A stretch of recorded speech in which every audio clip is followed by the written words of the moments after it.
denne video vil jeg vise jer, hvordan man får den helt perfekte røde læbe.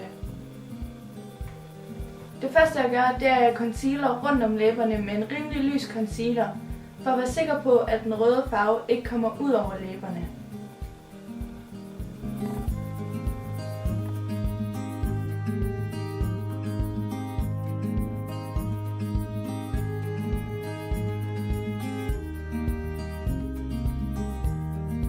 Derefter bruger jeg en rød lip liner for at tegne læbernes form op.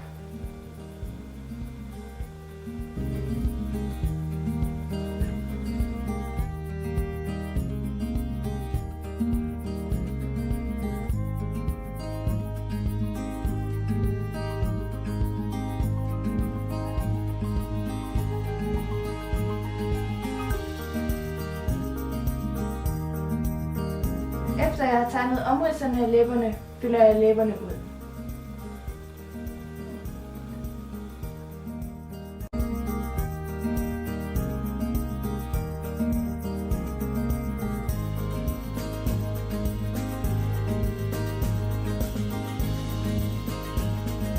Efter jeg har påført liplineren, bruger jeg en rød læbestift. Grunden til, at jeg putter liplineren inden under den røde læbestift er, at det får læbestiften til at komme på hurtigere og nemmere, og det får læbestiften til at blive på læberne i længere tid i løbet af dagen.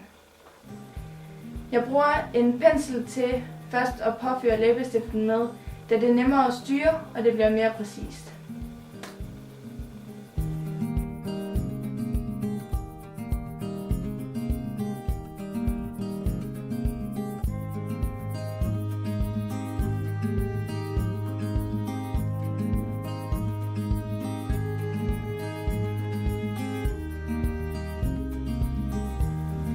Efter jeg har påført den røde læbestift med læbepenslen, påfører jeg den nu direkte fra stiften.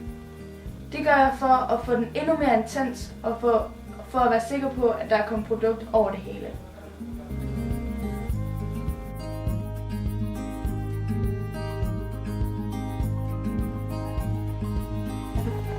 Efter du har påført den røde læbestift, har du den perfekte røde læbe.